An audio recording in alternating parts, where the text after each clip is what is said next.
modifier l'inflexion. Ce repérage de la modulation de la voix est très important pour le clinicien. Non seulement cela met en évidence la prépondérance du signifiant sur le signifié, mais c'est un point de repère essentiel pour pouvoir opérer avec finesse. Par exemple, Monsieur T parle de sa relation à son meilleur ami. Il dit, voilà.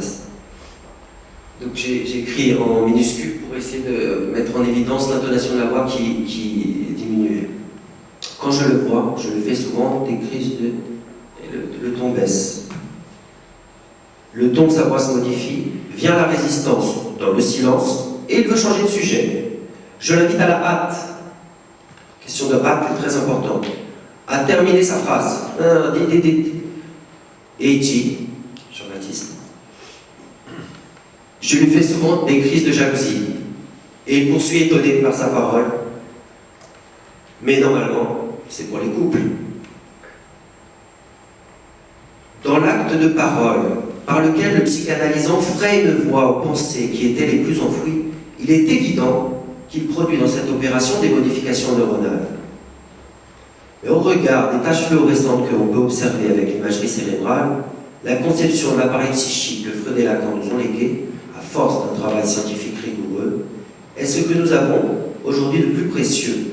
Je ne dis pas parfait, car ce serait retomber dans l'illusion psychothérapeutique, mais ce que nous avons de plus précieux donc, pour opérer avec le névrosé, le pervers et le psychotique. Pour inventer la méthode des libre associations, Freud s'est appuyé sur sa clinique sur un travail méthodique. Entre 1890 et 1900, il se rend compte que les chaînes associatives appartenant à chacun des symptômes apparaissent comme liées les unes aux autres, enchevêtrées. Certains souvenirs vont ainsi venir condenser plusieurs séries de chaînes associatives et constituer des points nodaux. L'appareil psychique va alors apparaître comme un gigantesque réseau ferré, comme un véritable sac de nœuds, qu'il va s'agir de dénouer pour mieux renouer, et permettre ainsi une meilleure circulation de la libido. En travaillant sur les chaînes associatives qui déterminent les symptômes et sur les différentes manifestations de l'inconscient, Freud va se rendre compte que les chaînons associatifs et logiques, les différents trains de pensée qui se révèlent au niveau conscient et au niveau inconscient, se nouent et se croisent en des mots qui articulent alors plusieurs voies de cheminement. Les différentes représentations, je cite Freud, apparaissent connectées entre elles par des liens de l'association soi-disant superficielle, donc par assonance, équivocité verbale, conjonction dans le temps, sans relation interne de sens, par toutes les associations que nous nous permettons d'utiliser dans le trait d'esprit et dans le jeu de mots. Non seulement nous voyons bien que Freud avait cerné dès 1900 la prépondérance du signifiant comme ce qui fait nœud, mais nous voyons comment il affine sa méthode en fonction de l'expérience. C'est dans cette lignée que Lacan va poursuivre le travail de Freud en étudiant rigoureusement la question du signifiant et de son organisation.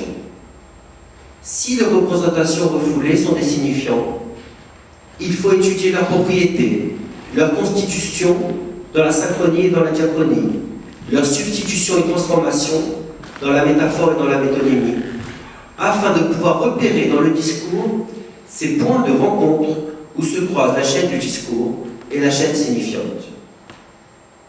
Au niveau technique, l'intervention du psychanalyste peut faire l'effet d'un aiguillage qui permet au train de pensée qui suit des voies, certes balisées, mais où le circuit tourne en rond, d'accéder à de nouvelles voies ferrées qui permettent à l'aide de s'approcher de ces signifiants refoulés, qui permettent de s'approcher, en fin de compte, de son désir.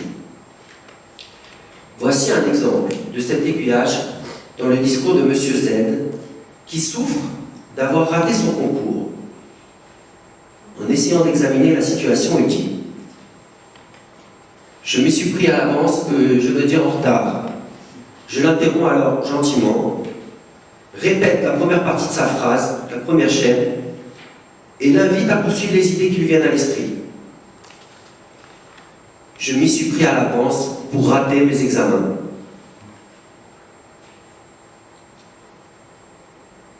Dans ces moments fugaces, où le discours de l'aide peut trouver l'opportunité de prendre un nouveau chemin, l'acte du psychanalyste doit être d'une précision chirurgicale. Je cite Lacan. Le simple changement d'une syllabe dans un mot suffit à montrer qu'est présent et incidente une autre chaîne signifiante, et que celle-ci est venue se recouper avec la première pour implanter, pour entrer un autre sens. Voici quelques exemples. Mademoiselle A voulut dire « Je pense tout le temps à mon ami ». Et elle dit « Je pense tout le temps à mon ami ». Je l'interroge sur la manière dont elle écrit « pense », technique que j'avais remarquée dans la clinique d'Aurélie Capobianco. Et elle dit « Surprise ». Je pense PALSE tout le temps mon mari, c'est vrai, étonné. C'est comme si je voulais le soigner. Madame X, au lieu de dire Jean-Baptiste, je suis insatisfaite de ma vie, dit finalement je suis insatisfaite de mon vie. Je suspends la séance en attirant son attention sur le dernier mot de sa phrase, et la séance suivante, elle reprend puis associe librement sur son envie du pénis. Jean-Baptiste. Revenons à ce point essentiel qui permit à Freud de mieux préciser la méthode sur laquelle repose la psychanalyse. Je le cite. Les idées incidentes qui se succèdent se connectent d'un côté par une association qui les parcourt de bout en bout, située au grand jour. D'un autre côté, votre attention est attirée par un thème situé plus profondément, gardé secret, qui participe simultanément à toutes les idées incidentes. Parlant de quelque incident de travail pendant sa séance, plusieurs signifiants équivoques attirent mon attention dans le discours de Mademoiselle P, jusqu'à ce qu'elle lâche. J'ai peur d'y aller, je n'ai pas les couilles. J'utilise alors la technique des séances lacaniennes, ce qui la surprend, et face à sa surprise, j'utilise la technique de l'écarteur.